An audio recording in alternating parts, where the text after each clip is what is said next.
જામનગરમાં 13 વર્ષથી આહિર સમાજ દ્વારા મકર સંક્રાંતિના દિવસે સમૂહ ભોજનનું આયોજન કરવામાં આવે છે, જેમાં 18 થી 20,000 જેટલા ભાઈઓ અને બહેનો સમૂહ ભોજનમાં ભાગ લે છે। ત્યારે આ વર્ષે પણ સમૂહ ભોજનનું આયોજન કરવામાં આવ્યું હતું। સાથે સાથે મેગા રક્તદાન કેમ્પનું પણ આયોજન કરાયું હતું। આજે આહિર યુવા ગ્રુપ દ્વારા જ્ઞાતિ સમૂહ ભોજન અને મહારક્તદાન કેમ્પનું આયોજન દર વર્ષની જેમ આ વર્ષે પણ કરવામાં આવ્યું। ખૂબ મોટી સંખ્યામાં જ્ઞાતિ બંધુઓ સમૂહ ભોજનનો અને સાથે સાથે બ્લડ ડોનેશનનો પણ લાભ લઈ રહ્યા છે। ત્યારે આહિર યુવા ગ્રુપ દ્વારા ખૂબ સુંદર મજાનું આયોજન કરવામાં આવ્યું છે। અમારું આ 13મું આયોજન છે।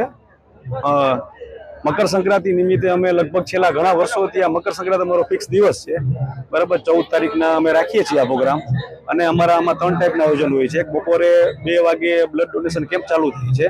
ઓલમોસ્ટ 400 ની આજુબાજુ અમે બ્લડ બોટલ કરીએ છીએ, અને પછી સ્ટોપ મારી દઈએ છીએ। ઘણા વર્ષોથી બહેનો ભાઈઓ બધા આમાં બ્લડ આપતા થઈ ગયા છે। અત્યારે બહેનો પણ સારા એવા પ્રમાણમાં આપે છે, અને જમણવાર છે અમારો 5 વાગ્યાથી ચાલુ થાય છે।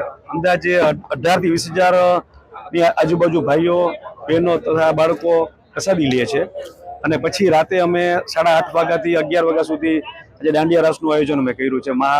મહારાસ પણ કહી શકીએ કૃષ્ણ ભગવાનના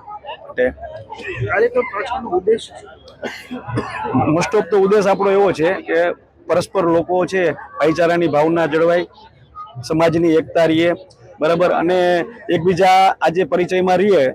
અમારે જામનગરમાં લગભગ આહિર સમાજની વસ્તી છે, બરાબર, એમાંથી 70 થી 80% લોકો આજના દિવસે, અને બધાને મોસ્ટ ઓફ ખબર જ હોય છે કે આ દિવસે આપણે અહીંયા એક જ જગ્યાએ મળવાનું હોય છે, એટલે એ બંને બધા ભેગા પ્રસાદ લઈ અને છૂટા પડીએ છીએ।